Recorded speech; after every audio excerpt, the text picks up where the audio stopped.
नमस्कार। आजकल जगन्नाथपुरी की यात्रा चल रही है, उसके पर आपको वहाँ की एक सच्ची घटना सुनाता हूँ। उस ज़माने पुराने ज़माने में राजाओं का राज था। वहाँ एक पंडित जी रहते थे, तो उनकी मन में विचार आया कि हम तीर्थ कराएं। अब उनके पास धन दौलत भी था, सोना चांदी भी था, अकेले रहते थे। तो उन दिनों में कोई आदमी पैसा रखना लेना देना सब व्यापारियों से, साहूकारों से ही करते थे। तो एक साहूकार के घर गया वो, और जब दरवाज़ा बजाया तो घरवाली निकली, पूछी कि हाँ जी बोलिए, मैंने सेठ जी से मिलना है। बोला वो तो मंदिर गए हैं। अब पंडित जी मंदिर पहुंच गए। जब मंदिर पहुंचे तो मंदिर में पूजा कर रहे थे। वो खड़े रहे, जब पूजा करके हटे तो बोले महाराज सेठ जी, हमने ऐसे ऐसे तीर्थ में मैं जा रहा हूँ, अब मेरा ये धन दौलत रख लो, और जब मैं तीर्थ से वापस आऊँ तो मुझे दे देना, 2-4 साल मेरी इंतज़ार करना। वायदी भाई यदि मैं नहीं आऊँ तो 2-4 साल के बाद में यहाँ इस पैसे का एक मंदिर बना देना। सेठ जी बोले ठीक है, ऐसे ही होगा। पंडित जी चले गए। अच्छा, उन दिनों में कोई तीर्थ जाता था, सब रिश्तेदारों को मिल के, क्योंकि पैदल के रास्ते थे, कई वापस आते थे कई नहीं आते थे, उन्हें ये भी गारंटी नहीं होती कि वो आएगा भी कि नहीं आएगा, इसलिए सबसे मिल के हाथ जोड़ के तब जाया करते थे। तो वो चले गए। अब जब चले गए, जब 2-4 साल गुजरे, वो वापस आ गए। तीर्थ करके वापस आए तो सेठ जी को बोले, सेठ जी हमारा धन दे दो। अरे सेठ जी बोले, काहे का धन, तुमने मुझे कब दिया है? अरे तुम इस लायक हो जो तुम मुझे धन दोगे? तुमने तो नहीं दिया। अब उसकी नीयत बदल गई।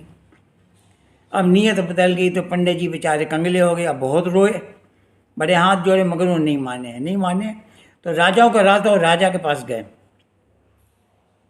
और राजा से जाकर फरियाद करी, मारे ऐसे ऐसे मैंने धन दिया था और उसने तो मना कर दिया।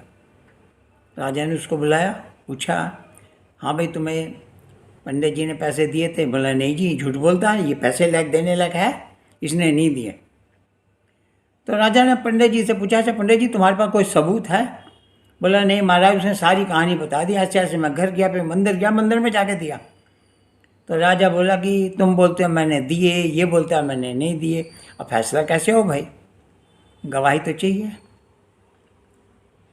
अब क्या किया जाए? ऐसे तो नहीं मैं फैसला कर सकता। अब बेचारा रोता रोता मंदिर में आ गया और ठाकुर जी की मूर्ति को बोला कि तुम तो पत्थर के बने खड़े हो, यदि मैं किसी इंसान के आगे देता तो अरे वो गवाही तो देता। अब तुम पत्थर की मूर्ति बने हो, बताओ तुम्हारे सामने तुम गए, हम भगवान मानते हैं, तुम्हारे सामने देने का फ़ायदा क्या हुआ बताओ? मैं तो गया, मैं तो मर गया, तो मैंने वैसे भी मरा हूँ वैसे भी मरा हूँ, वो दे नहीं रहा, वैसे मैं जी के भी क्या करूँ, मेरे पास तो कुछ है नहीं, तो मैं यहीं तुम्हारे चरणों में प्राण दे दूंगा कि तू गवाही नहीं दे सकता। और बोल के सिर पटकने लग पड़ा ठाकुर जी की मूर्ति में। ठाकुर जी की मूर्ति से एक आवाज़ आई कि पंडित जी सुनो, तुम चलो, मैं तुम्हारे पीछे पीछे चलता हूँ, मैं गवाही दूंगा। अरे बोले तुम कैसे जाओगे भाई, मुझे कैसे पता लगा कि तुम चल रहे हो, मेरे साथ चल रहे हो? बोला तुम चलो आगे आगे, मैं तुम्हारे पीछे पीछे चलूँगा, तुम मेरी पायल की आवाज़ सुनना, छन छन छन बजेगी, तुम सुनते चलना। बोला ठीक है, ये ठीक है। अब पंडित चल पड़े। जाते जाते जाते एक नदी आई, तो नदी में तो होता रेत बालू। अब वहाँ चले तो वहाँ आवाज़ ख़त्म हो गई। अरे पंडित जी सोचे कहीं ऐसा तो नहीं भगवान ने ही हमारे साथ में ड्रामा खेल दिया हो, छलिया तो है, अब कहीं हमारे साथ किया हो, मेरे को यहाँ तक पहुँचा दिया, अब आए ही नहीं। अब वो बड़े परेशान हुए, बड़ी देर सोचते रहे। आखिर में अब बेचारा गरीब आदमी है के पास यदि 10 रुपये की हो ना चेंज, तो 10 दफ़ा निकाल निकाल के गिनेगा, कम तो नहीं हो गए। उसको बेचारे को बहम रहता है कि कहीं कम ना हो जाए, और बड़े आदमी के पास वो गिरजा परवाह ही नहीं करते। अब बेचारा गरीब आदमी पंडित जी बेचारे, अब उसको बहम कि नहीं गए तो मैं तो मर गया। उन्होंने आखिर में पीछे घूम के देख लिया, देखा तो कुछ भी नहीं।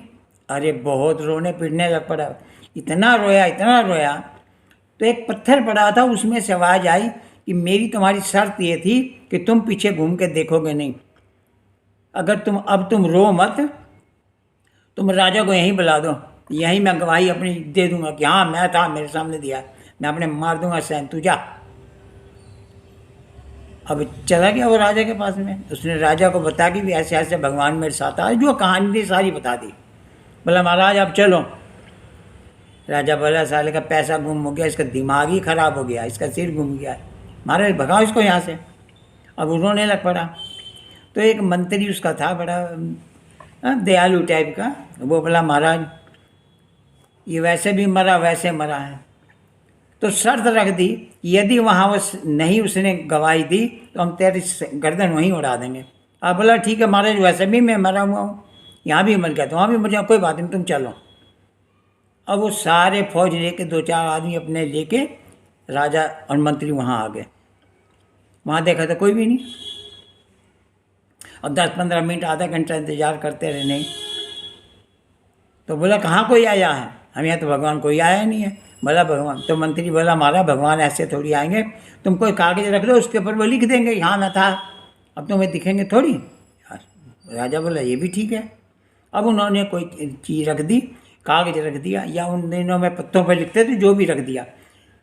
तो वो बोले ठीक है आप इंतज़ार करो कि कब वो आके लिखें। अब आधा घंटा, 1 घंटा, 2 घंटे बीत गए जी। राजा को बहुत गुस्सा चढ़ा। राजा बोला अपने आदमियों को इसकी गर्दन उड़ा दो, या मैं बेवकूफ़ बना के यहाँ ले आया है। तो जब वो तलवार लेके मारने को आया तो मंत्री बोला महाराज जो कागज़ तो देख लो कहीं लिख गए हों। जब कागज़ खोला तो उसमें लिखा हुआ था कि इस आदमी ने, इस पंडित ने मेरे सामने मंदिर में सेठ को इतने पैसे, इतना गहना दिया है और इसने अपने घर में वहाँ रखा है। नीचे दस्तखत किए साक्षी गोपाल। अब जो पंडित जी को तो पैसे मिल गए और उसको सजा हो गई। तो उस राजा ने वहाँ महल बना दिया, मंदिर बना दिया, और उस मंदिर पे अभी भी लिखा हुआ साक्षी गोपाल। तो भगवान परमात्मा अपने भगत को दुखी कभी नहीं देख सकता, इसलिए ज़िंदगी में यदि जीना है ना तो भगवान से नाता जोड़ के जिए। राधे राधे।